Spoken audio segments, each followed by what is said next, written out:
All right, today we're going to dive into a really powerful story.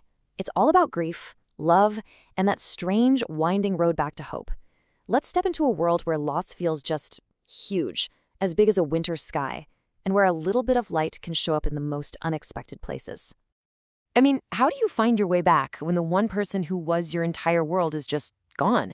When the love that basically saved you disappears, what are you supposed to hold on to? That's really the question at the heart of everything we're about to see. So let's meet our main character, a young girl named Summer. For her, life didn't really start when she was born. Nope.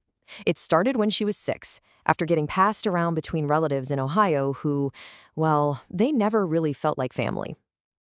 Her life was just completely transformed. She went from feeling like a homework assignment, something her relatives just had to deal with, to being found by her Aunt May and Uncle Ob. To them, she wasn't a burden at all. She was an angel, and they took her home right away. And that home, it was this rusty old trailer in Deepwater, West Virginia. But to Summer, it was paradise. Looked like a toy god had just accidentally dropped from the sky. The second she got there, she knew she belonged. May was already talking about putting up a swing, and Ob was designing a treehouse in his head. And the inside of the trailer, wow. It wasn't filled with normal stuff. Instead of, cartoon posters or anything like that, the walls were lined with shelves holding these incredible artistic things Ob had made. He called them the mysteries. They were whirligigs that represented big ideas like fire, love, dreams, even death. But the most important one of all, that one was named May. All its little white spinning parts, that was her spirit. And the oak branch it was attached to, well, that was her power. For Summer, it felt like she'd fallen straight into Wonderland. She was finally, truly home.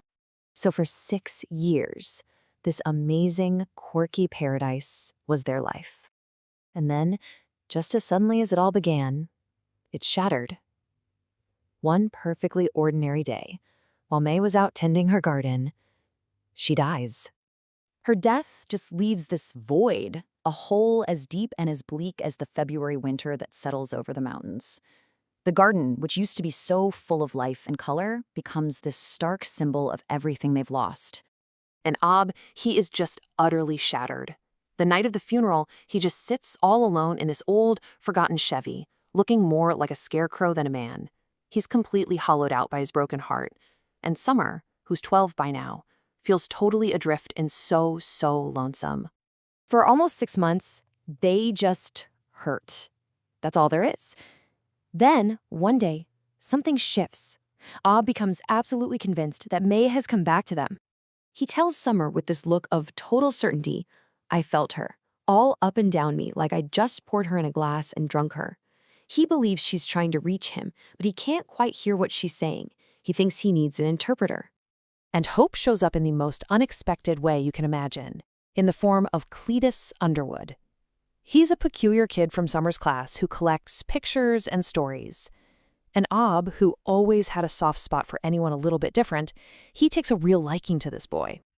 Then one night, Cletus reveals his big secret. He actually drowned once when he was little and passed on for a few minutes. He talks about seeing this brilliant white light, his grandpa who had passed, and even his little dog Cicero. Well, that's all the proof Ob needs. He asks Cletus to help him contact May. And that's when Cletus pulls out the solution he's been carrying around this whole time in his suitcase, a newspaper clipping. It's about a woman in Putnam County, a quote, small medium at large, who can supposedly talk to the spirit world. So the plan is set. This unlikely trio, a heartbroken old man, a lonely girl, and this very peculiar boy, they all set out on this fragile 3-hour mission to go and find May. You can just feel the quiet, delicate hope on that drive. Cletus is absolutely mesmerized by the golden dome of the state capitol building in Charleston. And Ob, he's just focused, gripping that steering wheel, driving toward what he thinks is his very last chance to speak to his wife. They find the little blue house. Their hope is just soaring. But the man who answers the door, he delivers this crushing blow. The Reverend Miriam Young, she passed on to the spirit world herself last June. And right there, that's it. It's just total, absolute despair. The drive home is just shrouded in this black stillness. It's nothing like the hopeful quiet on the way there. This silence is heavy. It's suffocating. You get the feeling this was the final punch and it landed hard. But as they're about to leave Charleston, just as that golden dome is about to vanish from sight, something just shifts in Ob's face. He glances in the rearview mirror and says, "I'm turning this buggy around." And that was the real turning point. The trip wasn't a failure. See, the resolution wasn't about finding May's ghost after all. It was about the living, finding a real reason to keep on living. Inside that magnificent Capitol building, this sense of peace just comes back to them. Ob becomes this gentle guide, his arm resting softly on Cletus's shoulder. And they connect, not because of their shared grief, but in a shared sense of wonder at the world that's still right here in front of them. That night, back at the trailer, a huge, silent owl swoops low right over their heads, and the sight of it finally breaks through all the control Summer's been holding on to. And right there, in Ob's arms, she finally, truly cries for May, letting out 2 whole seasons' worth of tears.